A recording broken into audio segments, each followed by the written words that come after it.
salam bro Mawi dan saya Anas bersama Tahu dengan Farihin Abang Farihin Kalau tanya akulah, Abang Farihin orang yang pertama sekali menaikkan industri nasyid dalam dunia mainstream. Kalau tanya akulah. Salah bang. Apa tu? Yang betul? Itu tak tepat lah. Yang tepatnya ialah industri nasyid yang pertama Abang Farihin masuk masa tu. Macam tu. Okey. Nasyid tu dia datang dulu. Dah ada dulu. Oh dah ada, okey. Pertama masuk. Yelah sebab masa sekolah kecil-kecil dah ada orang nasyid dah. Okey, nasyid tu ada dulu kan dah masuk. ada, industri nasyid dah ada. Okey. Kita dalam history nasyid Malaysia. Okay. Dan Abang Farihin juga merupakan penerbit album. Album nasyid. Raihan lah. Raihan. Yasin sekali apa. Yasin. Ada dulu kumpulan nasyid wanita. Kita buat satu album lah. Huda yes. Terdiri daripada isi-isi pada sahabat-sahabat kita dalam industri lah. Okey, kumpulan Huda. Bang, bila sebut nasyid bang, pada abang maksud nasyid yang sebenar ni apa bang? Itu soalan macam tu bagus kalau ditanya dengan PU orang alim kan. Istilah, kalau istilah lah. Tapi kalau kita ambil kepada fahaman masyarakat Nusantara khusus, bila sebut nasyid, ialah sesuatu yang apabila didedangkan, dia perlu diiringi dengan hal-hal yang berkaitan dengan tata susila, kesopanan. Apa yang disampaikan tu harus benda yang menerbitkan rasa kecintaan pada agama atau kepada negara atau kecintaan kepada tanah air. Benda-benda yang menginspirasikan rasa ingin hormat, rasa ingin berbakti. Sebenarnya asal nasyid begitu, membangunkan semangat, menyuntik. Dia bukan seperti kadang-kadang kalau majoritinya dia jadi, adakah nasyid itu harus satu yang mendayu saja? Tidak begitu. Jadi dia harus yang satu yang membangunkan semangat. Yalah, sebab kebanyakan orang berfikir macam nasyid ni mesti lagu ketuhanan mesti dah tentu. So bukan memang. Ya, sebab kalaupun katalah lagu patriotik yang membangunkan sifat ketaatan kepada negara sebagainya, dia kan berkait dengan ketuhanan sebab itu usulan agama kan. Directly tidak menyebut Tuhan pun, tapi apa hal yang menjurus ke apa yang disarankan agama itu pasti. Macam muzik nasyid ni macam mana bang bagi abang? Okey, dulu masa kita buat baru-baru, contohlah kita ambil sedikit ke belakang, masa abang dibesarkan. Nasyid ketika zaman kita dibesarkan, bentuknya macam itulah. Bila orang sebut nasyid, itulah bentuknya. Contoh yang abang kata bentuknya ialah Allahyarhamah Hajah Nur Aisyah Jamil. Dia di antara penyanyi utama pembangun kumpulan Al-Suraya dulu di Malaysia kan, yang terkenal dengan nasyid-nasyid panggilan haji, Al-Quran dan berbagai-bagai lah yang di masa tu tahun lewat 60-an dah boleh dengar lah di radio, dan 70-an semua tu dah boleh kita hayati. Tapi ketika itu zaman tu kalau di radio Singapura tu sebelum waktu subuh lah, sebelum azan subuh akan dapat dengar lah sepanjang hari tu, sekali waktu tu je boleh dengar. Jadi kalau azan pukul 5.30 masa tu, antara 5 suku 5.30 adalah keluar nasyid tu. Itu saja. Ataupun kita dapatkan kaset dia lah. Itu. Tetapi di lewat 70-an muncul pula kumpulan nasyid perempuan juga. Al-Mizan, Al-Hidayah, Al-Jawahir. So kita masa kecil-kecil adalah terdengar. Bukanlah kita fans kepada nasyid tu sangat pun, tidak. Tapi kita didengar-dengarkan. Tapi nak kata fans tidak, tapi abang sendiri kita sangat aktif dengan aktiviti-aktiviti kumpulan berzanji. Mingguan-mingguan memang setiap minggu keluar. Marhaban ataupun sama ada participate dengan musyawarah Quran masa kita kecil-kecil. So ada relation dengan hal-hal berkaitan dengan vokal lah. Tapi muzik macam-macam. Balik rumah pegang gitar, main di Purple lah. So itulah. Dia rujak. Kalau tengok Abang Farihin kan, kita orang tengok abang dahsyat tu bang dalam muzik ni. Tapi kan dalam muzik abang dahsyat, tapi kenapa nasyid? Kenapa abang macam pilih nasyid yang untuk abang? Yelah, sebab nasyid lebih dahsyat. Nasyid lebih dahsyat. Music is a music terminologi kan. Sebab dalam nasyid ada muzik. dalam muzik tak semesti ada nasyid. Betul tak? Oh, betul. Dan nasyid pasti ada muzik. Betul. Macam mana nak melantunkan melodi kalau tak dipanggil apa? Tak akan dipanggil kuasam. Dia panggil muzik. Okey. So apa yang inspired abang untuk bawa nasyid ni ke ni? Dia bukan satu cita-cita nak jadikan menjadi mainstream. Tidak. Masa tu kita rasakan yang kita ni ada tanggungjawab untuk terus maksudnya kita extend lah apa saja positive vibes melalui muzik. Macam mana kata tadi, memang apa muzik pasal kita memang ada pengalaman masa daripada sekolah sampai ke sebelum perkhidmatan negara, selepas kita bermain live band apa semua. So circle-circle muzik tu memang kita sangat kata orang akrab lah. Jadi bila dapat kesedaran untuk berhijrah, masa tu umur abang 21 tahun. Sebab 3 tahun sebelum tu dah memang hardcore kan, club scene every night. So kita punya dah maksimum kita punya apa kata orang commitment tu rasa macam ini bukan, this not the life yang aku nak mengakhiri hidup aku dengan cara macam ni. Sebab 3 tahun tu kalau ditangguh kemungkinan boleh jadi 30 tahun. Kan? Sebab memang betul ada masih kawan-kawan yang mudah-mudahan Allah bagi jalan pada mereka juga yang masih sampai sekarang. Maksudnya kalau tak dibuat paksa langkah keluar, dia tidak ada exit door lah. Sebab life tu macam tu, dia punya harian dia, rutin dia.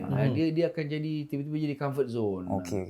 Itu paling paling abang bimbang benda tu lah, comfort zone. Even to the extent sekarang ni pun katalah yalah nasyid dah ada industri sendiri apa semua. Dah dulu disebut genre nasyid, sekarang tak disebut industri nasyid. Sebab dalam nasyid dia dah banyak sangat genre. Itu pun maksudnya takut nak berada lama dalam satu zon. Pasal apa? Bila lama sangat satu zon tu, kita tak akan berkembang lah. Kita sekarang sifat kita kalau boleh kita nak biarlah ada one circle, lepas tu ada another circle lah, new circle. Okey bang, tapi sebelum abang ni, macam mana abang boleh jumpa Raihan? Raihan pada asal namanya ialah The Zik. Zikir. The Zik masa tu mereka ni ialah gabungan antara beberapa personel yang berkhidmat ketika masa tu dalam jemaah Arkam. Tapi dalam jemaah Arkam ketika itu yang memang dikenali di kalangan masyarakat pun ialah Nada Murni. Nada Murni dah bukan rahsia lagi lah. Itu gabungan Robbani Hijaz. Dia jadi Nada Murni lah. Jadi kalau Nada Murni mereka ialah pelajar-pelajar Arkam. Pelajar-pelajar lah daripada jamaah ibtidai dia, sekolah rendah sampailah ke ada sebagainya ke Alia, ada sampai ke Sanawinya. Tapi maksudnya hubungan mereka tu bonding tu daripada sekolah rendah peringkat ibtidai lagi. Sebab tu kita tengok bonding kumpulan ini jauh beza. Hijaz dengan Robbani, dia punya hubungan antara mereka, hubungan yang sangat rapat tu lain. Dibandingkan dengan grup-grup lain. Maksudnya diorang ni bila buat usaha keusahawanan ke, kita nampak diorang buat tu dalam keadaan team spirit yang tinggi. Kita perasan. Jadi The Zik ni dia adalah personel yang bekerja. Jadi macam dulu Nazri awal-awalnya kalau dia dalam grup The Zik tu yang sebahagian besarnya dia bahagian grafik, Arwah Zairi tu bahagian grafik, Abu Bakar bahagian illustrator. Lepas tu Cik Am dia tutor sambilan universiti dan dia juga terlibat dengan perpustakaan dan semualah. Kalau Nazri tu unik. Dia masa tu dia tiba roti canai, dia goreng mi hailam, dia masak sedap kan di kantin kan. Jadi berbagai personel lah. Nazri ni suara dia unik kan. So bersatulah mereka. Ini geng-geng yang hujung-hujung minggu tu diorang jumpa, malam-malam jumpa, diorang suka buat vocalization, suka buat gather material baru semua. Dia bekerja satu tempat ke apa? Ada yang satu tempat, ada yang beza. Tapi maksudnya bertemu selalu sebab zaman budak-budak bujang kan. Lepak. Bila lepak je buat lagu. Jadi lepas tu dalam dakwah tentu lagu-lagunya bernafaskan dakwah. So ketika Nada Murni sibuk dengan persiapan, diorang hanya terpencil saja sebenarnya. Kadang-kadang kalau orang perasan akan diraikan lah dalam aja. Kalau tidak, dia akan di sini jadi yang usaha sendirilah, mereka sendirilah. Sampai tahap bila dah ada cukup material, apabila Arwah Zairi tu menyuarakan hasrat, jadi kita pun sambut, tengoklah kita buatlah sama-sama macam mana. So abang terlibatlah dalam produksi The Zik yang pertama. Okey. Album pertama, album kedua diorang dah sendirilah, ketiga sendiri. Tapi yang pertama tu terlibat. Ketika ingatlah Nazri dengan dengan gaya-gaya yang ialah masa baru-baru kan. Masa tu tak lama kemudian tiba-tiba diorang pula zaman itu diorang pula dikenali di universiti-universiti, dia tua-tua. Jadi sementara diorang tengah panas universiti itu, timbullah perancangan di antara abang dengan Datuk Nasir sekarang ni yang bekas Air Asia punya tu. Hanya sering berbincang abang macam mana kita nak buat grup nasyid ni lah. Okey. Maksudnya kita kena start buat sebab Nasir tu dia selalu dia melaporkan kepada abang, dia teruja tu pasal apa? Zaman itu album Nada Murni Asmaul Husna ialah album yang paling meletup di pasaran. Zaman itu. Kaset Asmaul Husna. Yalah, buktinya memang sebenarnya Asmaul Husna sekarang ni dah jadi siulan. Padahal zaman itu hafal tu bukan mudah.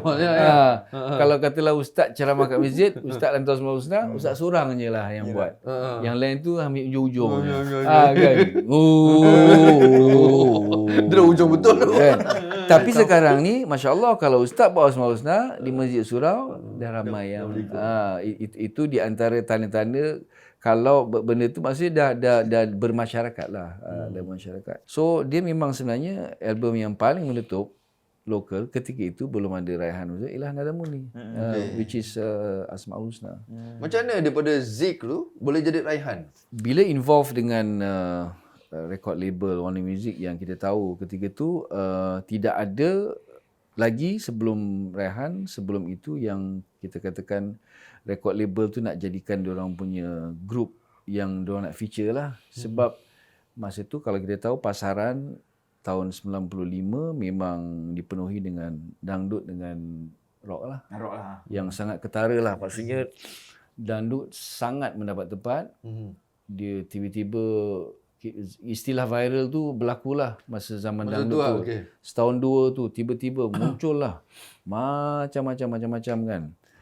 Tibalah perbincangan antara abang dengan Nasir, dengan Datuk Nasir untuk kita bawa grup ke depan lah. So Nasir pun dah dengar The Zik, cuma kita bincang balik macam mana kita nak image dia supaya kita simplify lah. Kalau tidak The Zik dulu memang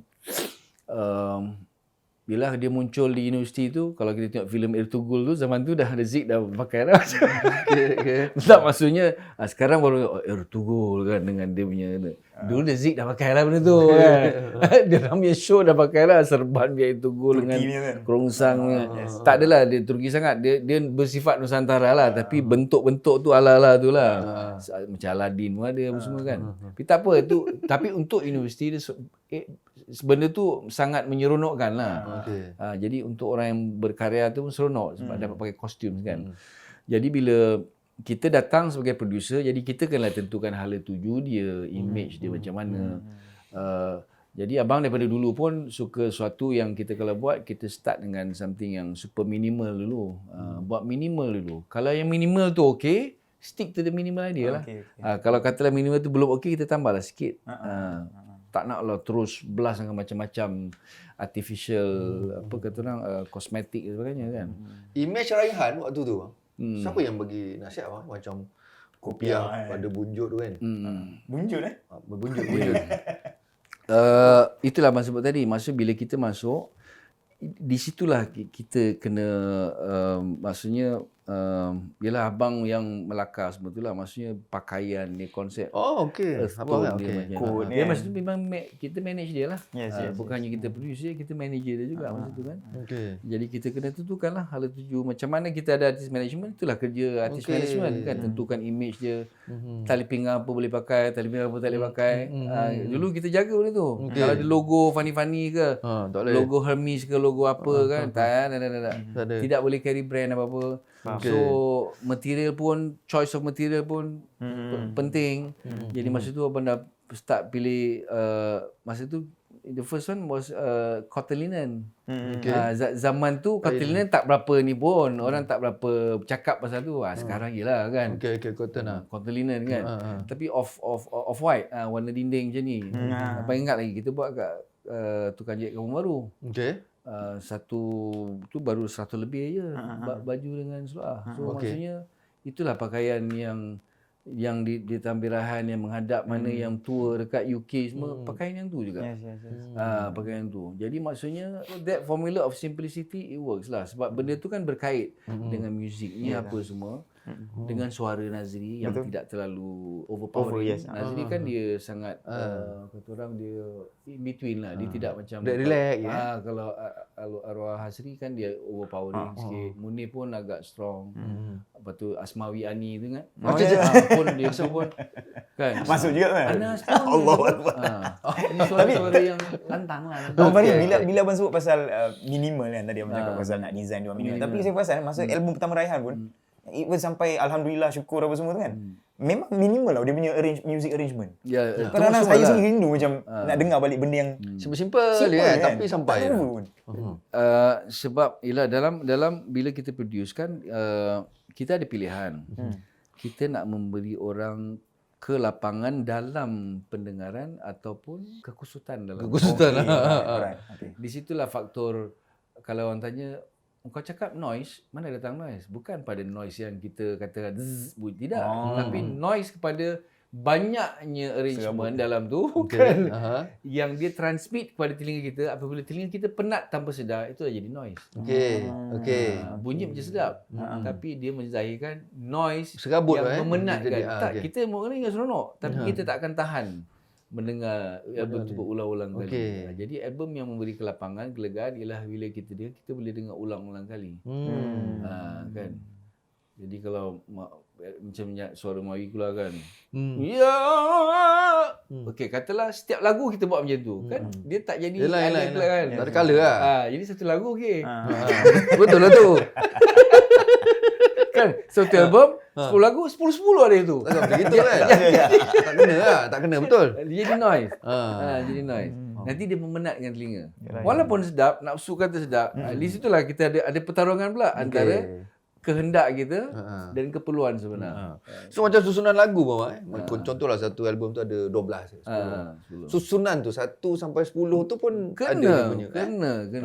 Kita kena taklah bukan kita kena tapi secara umumnya seorang producer tu akan melihat album tu sebagai satu pentas, satu persembahan. Dia kena nampak yang album tu akan travel. Album itu akan adaptable untuk pentas, untuk show dan untuk pendengaran. Bermakna biar dia boleh melihat album bukan mendengar. Walaupun tak ada music video, katalah tak ada pun, biarlah bila dengar lagu tu dia boleh melihat lagu. Sebab melihat lagu tu lebih baik daripada hanya dia dengar. So Abang Fahri, bila sebut tadi abang kata pasal ialah minimal dalam arrangement music kan. Saya ingat bila abang kata waktu tu lagu dangdut kan dengan lagu rock apa semua, dia punya arrangement lain tau bang. So apa cabaran abang masuk nak ketengahkan nasyid yang memang very minimal sound ni. Nak berlawan dengan yang ada gitar apa semua kan. Itu menunjukkan bahawasanya waktu itu memang telinga-telinga masyarakat ini sedang mencari ruang atau space untuk escape. Sebab cluster. Cluster. Istilah cluster dia pakai sekarang kan. Dah ada. Cluster rock, cluster dangdut memang sangat memuncak zaman itu. So maksudnya that means the noise level of all recording zaman itu sudah agak tinggi. Jadi dia keliling. Jadi bukan hanya coket je. Ampang jadi coket, Ulu Kelang jadi coket, Shah Alam jadi coket jadi Shah Alam. Jadi maksudnya macam tu. So sebab music kan dia represent the society kan. Cara berfikir kan dia represent lah. Jadi apabila penat, bila keluar something yang soothing, dia itu sebagai macam macam kita pakai air freshener dalam bilik. Kalau buka bilik ada bau. Dia macam tu lah sebenarnya. Jadi bila datang satu music yang memberi kelegaan yang ada minimal, bermakna itulah menjadi apa kata orang daya penarik untuk telinga-telinga tu mencari. Ini ni very soothing sebab dia dapat ke sini. Yes, soothing. Pasal dia dah asyik dengar yang tu, so it's quite natural lah sebenarnya. Betul. Kalau kita masuk dalam satu suasana yang sedang kalut, kita masuk dengan something yang lega, insya-Allah lah. Itu technically speaking lah. Hakikat dia memang Allah dah kata this is the time lah. Yalah. Kalau macam idola pula abang, siapa yang abang suka banget yang muzik apa? Dulu dalam production abang selalu letakkan sebab abang kenal Roslan Aziz dah lama pun daripada sebelum Raihan itu kan, sebelum mana ada Muni lagi. Dia bawa Asuni Jumpulan semua. Abang suka Lan punya zaman itu pun bila dia buat walaupun dia penuh dengan muzik tapi dia selalu ada space. Dia ada memberi dynamics dalam arrangement dia. Ada bentuk. That means apa yang kita boleh belajar daripada cara Roslan Aziz buat ialah dia daripada awal ke hujung dia ada development of the music itself. Dia tidak macam standard kita tahu kan dalam verse, chorus dengan bridge tu kita ada standard chords apa semua kan. Tapi walaupun it can be the same group of chords dalam beberapa section lagu tu, dia punya development tu dia akan macam pokok yang sedang berputik. Slow satu dap nampak bentuk akhir. Secara umum memang semua producer akan ada keinginan untuk buat macam tu, tapi secara realitinya tidak semualah akan dapat macam tu sebab takkan semua telinga sama kan. Sebab tu kalau semua producer sama, tentulah semua album pun akan sama lah. Jadi maksudnya kefahaman satu hal tapi realitinya satu hal yang lain lah. Cabaran kan. Tapi bang, apa perasaan abang lepas album Raihan terjual dengan 3.5 juta unit tu? Honestly kita pun tak dapat data yang exact figure tu, tapi kita tahu dah masa abang last 2001 ketika itu kita tahu dah capai 2 point something worldwide lah. Worldwide. Tapi locally dah baru 1 juta lebih je pun. 1 juta lebih. Masa tu memang kita pun tak jangka, Warner Music lagilah tak jangka pun. Ketika tu saya ingat lagi Datuk Seri Tony Fernandez dia dah sebut masa dalam studio, ini kalau jual 100,000 ni memang semua akan tagih murah lah. 100,000 saja. 100,000 masa tu. Zaman tu. Bukan saja 100,000 tu dah besar. 100,000 unit. Itu kalau dapat capai. Kita pun tak adalah macam kita pun tak buat je lah. Kita pun tidak ada, sebab sifat kita daripada awal pun kita akan seselamba mungkinnya tak ada apa-apa pun berlaku sebab niat kita asal kita tahu apa pun kan. Sebab itu kita kekal minimal, kekal dengan kesederhanaan, tidak reaksi apa semua. Tapi sebab kita ni namanya manusia, tetap kita akan overreact lah. Bila berlaku macam tu kan, kita ada excited sedikit lah kan. Tapi sebab kita menyanyi lagu ketuhanan tu, sempatlah kita berbalik. Kebayangkan kan? Sebab itu awal kita sebut, bila dipuji kejayaan kita, sebenarnya bukan milik kita. Padahal masa tu belum tahu lagu ni pun. Awal-awal lagi warning sendiri dulu kan. Lepas tu bila jadi tu. Bila jadi dah ada lah. Reflect ada dahan lah kan. So bang, kalau cerita pasal industri nasyid sekarang lah, apa abang punya Sekarang bang. Sekarang kita nampak the colours lah. That means sekarang ni inilah hasilnya. Hasilnya maksudnya bukanlah hasilnya maksudnya inilah hasil yang kita harapkan, tidak juga. Tapi maksudnya sekarang ni orang terasa nak memberi sumbangan yang baik terhadap industri nasyid dengan istilah, saya suka guna istilah seorang sahabat saya ni, Syed Mahdar, come as you are. Datanglah sebagai siapa pun anda, siapa pun berhak memberi sumbangan. Maksudnya hatta pernah ada satu zaman, saya ingat lagi waktu Presiden dulu nasyid.com dulu. Persatuan Nasyid PIN dulu sebelum Munsyid kan ada PIN, Persatuan Nasyid kan, Mahdi, Brother Mahdi. Dia ada ajak bersama, masa tu saya ingat mungkin daripada kumpulan Faiz, Allahumma salli Muhammad. Fazli dengan ada grup orang India buat nasyid India. Yes. Yang menyanyikan lagu-lagu Islamik tapi bukan Muslim pun. Salam pun. Dan saya pernah merakam dulu juga satu grup di Medan. Nama grup ni Al-Kafi tahun 2003. Yang grup ini yang susun lagu tu, yang buat beberapa lagu dalam tu ialah seorang pastor Kristian. Oh. Dan dia waktu buat produce album ni, buat vocal recording di sini, saya ajak dia duduk dekat ketika tu istilah homestay tak ada lagi, tapi itulah homestay. Darul Ghufran, Masjid Taman Tun ada homestay. Hotel. Duduk situ. So tiap-tiap pagi dia dengar azan walaupun dia tak solat. Oh, okey. Tapi saya sengaja dudukkan situ lah dan dia okey. So maksudnya inilah nasyid. Tidak ada batas untuk siapa pun. Termasuk dulu album yang pertama, lagu Sifat 20, salah seorang backup singer sebenarnya yang nama tak tersenarai dalam tu, tapi sebab tu dia intern engineer masa zaman dia. Budak Cina. Oh, dia pun ada nyanyi. Dia Sifat 20. Sifat 20 dia. Serius Ya. So kita nak kata dia tak boleh sebut nama sifat Tuhan. tak boleh lah. Macam mana? Sebab dia menyebut dengan akidah kita. Bukan disebut dengan fahaman dia. Kalau sebutkan fahaman dia salah kan. Tapi disebut dengan fahaman kita. So zaman itu dah kita dah raikan kepelbagaian pun. Mana maksudnya sesiapa pun berhak untuk diberi peluang. Soal dia dapat hidayah tu cerita lain lah. Yelah. Itu yang abang cerita tadi, yang Fazli Faiz pun dah buat dengan Penyanyi India kan? Orang India yang bukan Muslim. Yes. Yang diorang buatkan lirik-lirik sekali dan di counter check untuk jadikan ni lirik nasyid. Dan diorang mengajar sekali Fazli punya lengguk-lengguk. Fazli cerita kat saya, susah. Bukan mudah kan, melodi Indian punya classical singing style. So maksudnya nasyid ni bukan hanya lagi katakanlah batas genre ke apa, tidak. Batas agama pun dah menerobos. Maksud orang bukan Muslim pun dah menyanyi nasyid. Yes. Dan kalau kita tengok YouTube sekarang ni dah merata-rata lah. Rahman punya projek dah macam-macam lah. Dekat Universiti Taiwan, Universiti California, yang nyanyi Tolak Al-Badru lah, yang nyanyi Hasbi Rabbi Jalallah lah. Choir-choir mana-mana bukan Muslim. Yelah, betul. Kan? Maksudnya di sinilah kita perlu ada balance. Balance. Antara bila satu isu kita sebut tu nak letak kat mana? Letak dekat artistry ke nak letak dekat industri atau letak dekat ministry? Kan? Ministry jadi sensitif. Jadi akademik, jadi mungkin jadi politicize, mungkin jadi bahan-bahan percakapan boleh tak boleh halal-haram. Yes. Kalau letak di artistry ada sikit humanity sikit.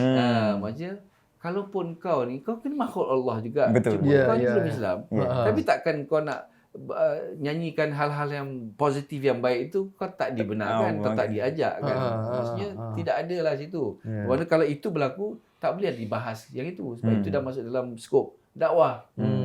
Humanitarian kan, humanitarian issues kan. Atau humanity, bukan humanitarian. Dalam nasyid specialnya itulah. Jadi maksudnya kita tidak ada perbahasan yang panjang kan. Dulu baru-baru saya ingat lagi masa Raihan baru keluar, ada salah seorang ulama tu pun dah almarhum, ada seorang lagi dah ke belum tak tahu, tapi maksudnya dua orang ulama ni saya sebut ulama sebabnya orang yang dihormati, yang against the idea of puji-pujian tu dilakukan sebab ada kalimah Allah, kalimah syahadah. Dia tak boleh kata asyhadu alla ilaha illallah wa asyhadu anna Muhammadar Rasulullah, tak boleh. Dia tak boleh kan situ. Okey. Tapi yang cantiknya kita diam. Warna muzik pun tak jawab apa. Tapi tiba-tiba ada berlakulah MHI talk show, RTM apa, ulama lain yang masuk, ulama lain datang masuk. Dia orang yang komentar, dia orang yang bagi jawab balas untuk kita. Macam dulu pun baru-baru kita introduce alat ketuk ataupun harmoni. Waktu zaman Nanda Muni ada kontroversi. Ini macam lagu gereja. Mana boleh buat lagu gereja dalam lagu-lagu Islam. Ketika mula-mula abang introduce harmoni untuk nasyid-nasyid Nanda Muni. Suara tu? Ya, harmoni. Okey, ketika harmoni. Itu Ismail kata guru vokal. Sebab awak dulu nak nyanyi unison. Sebelum abang masuk memang nyanyi unison. Tapi projek pertama Asmaul Husna tu lah. Tapi bila Asmaul Husna punya harmoni terangkat semua, tak terasa Kristian. Pasal apa? Asmaul Husna punya harmoni memang diversified sangat kan. Dia punya pergi tu kan, cantik lah kan. Dengan dia punya maqamatnya standards lah. Jadi di situlah dia punya solution. Habis Asmaul Husna punya harmoni dah begitu padu dia punya part sampai semua dah tak nampak lah. Oh ya, ini yang Islamik betul lah. Sebab sebelum tu kan yang harmoni biasa. So harmoni biasa ni malah macam macam choir, macam apa semua. Related dengan itulah culture tu. Okey bang, katakanlah kan ada orang nak edit penyanyi nasyid. Kan? Maksudnya dia orang ni kena tahu apa, dan kalau nak edit penyanyi nasyid yang bagus lah, yang boleh bertahan Tahu lama. mengucap yang pertama. Okey, mengucap. Okey. Untuk artis baru yang nak jadi nyanyi. Selawat. Okey, selawat, mengucap selawat. Okey. Dia bukan saja selawat waktu sembahyang Jumaat tu yang tinggal. Pasal tak? Okey, ni ambil peluang ni. Okey. Bila dia kata innallaha wa malaikatahu yusalluna 'alan nabi. Ya ayyuhalladzina amanu Sallu. sallu 'alaihi wa sallimu taslima. Bila dia kata ya ayyuhalladzina amanu tu siapa? Wahai orang-orang beriman. Jadi yang kat bawah tu kalau tak bersalawat tu dia siapa? Dia tak beriman lah. Okey. Faham tak? Aku nak sentuh sikit lah. Kita menyilit-menyilit. Yelah. Kalau boleh kita kempen. Sebab apa? Tak Di faham. beberapa negara lain, bila seruan tu keluar di waktu Jumaat, kita akan dengar bergema satu dewan. Selawat. Allahumma salli wa sallim wa barik alaihi atau Allahumma salli ala Muhammad. Dia tak ada macam kumat kamit senyap ataupun senyap langsung. Oh, Tapi berlaku di sini. di sini senyap Ia ternyata senyap. Oh, okey. Senyap. Hatta orang yang depan imam yang pegang tongkat pun maintain juga kat atas tu. Selawat lah. Okey. Sepatutnya. Sebab ya ayyuhallazina amanu tu Yes, siapa? yes. Wahai orang beriman. Beriman. Siapa? Kita lah situ kan. Itu syarat kedua lah. Okey, syarat kedua. Syarat kedua dia kena selawat di waktu Jumaat. Jumaat dengar khatib kan. Sebab kalau tak selawat Jumaat, janganlah nak nasyid. Sebab kau yang wajib kau disuruh ni, kau tak buat, kau nak menyeru yang lain pula. Sebab itu yang wajib. Kan? Okey. Orang tak nampak. Abang bukan meletak hukum sebab hanya ulama' lah yang letak hukum. Tapi maksudnya apabila orang panggil hello, kau diam je. Itu bahasa yang biasa. Faham. Layman. Ini Allah gunakan Bilal tu untuk panggil kau. Ya ayyuhallazina amanu. Wahai beriman. Selawat lah. Oi, wahai mana selawat. Kau senyap aje. Boleh ke? Okey. Kan?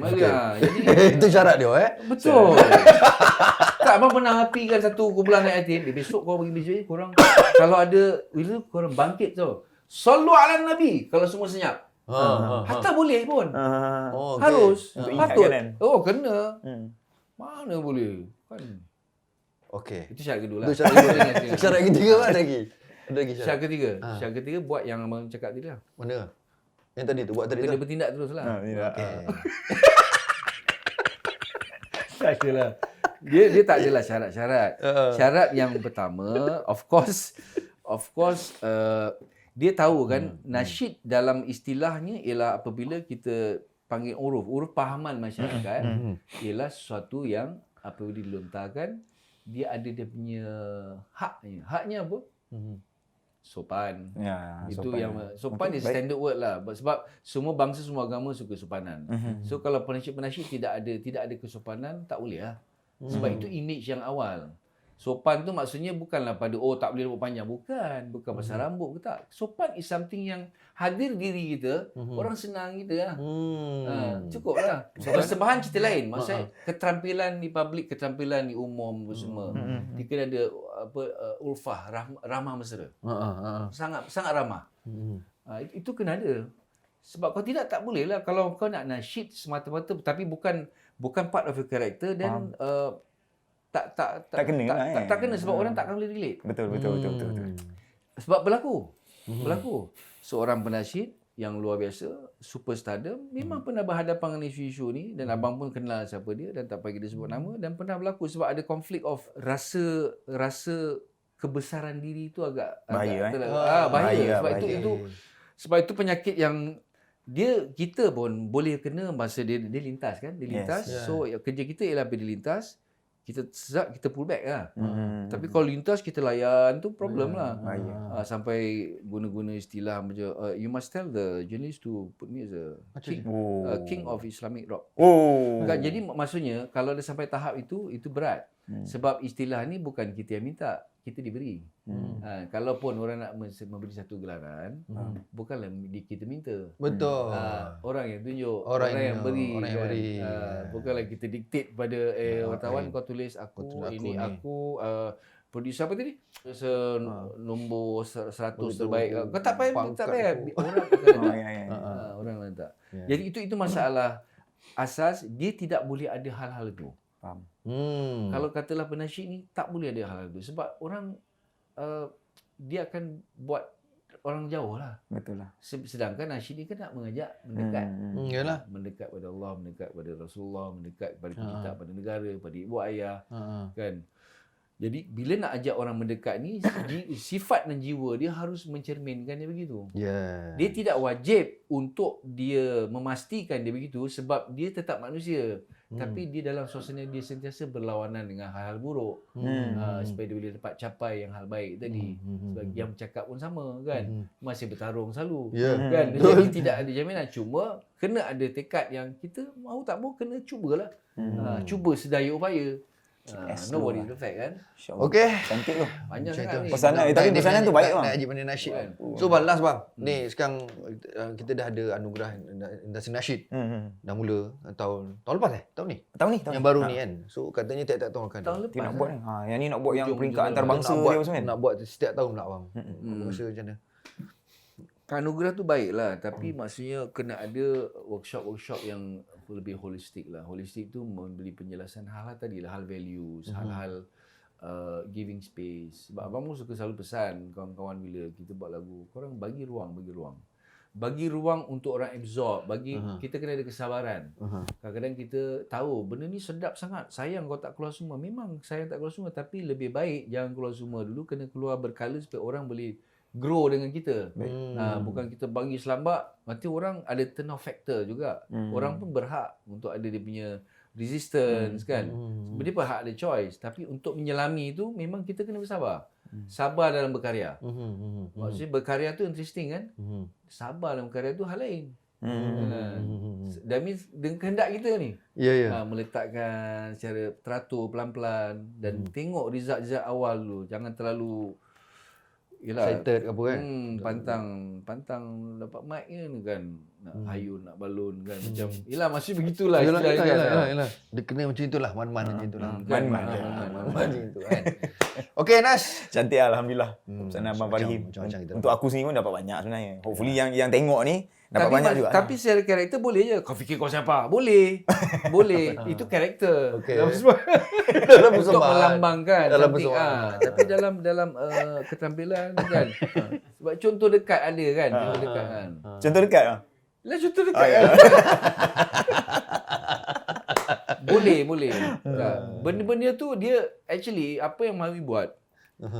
Mawi juga ada beberapa hal yang dia telah berevolusikan ini kata hip hop nasyid ni kan.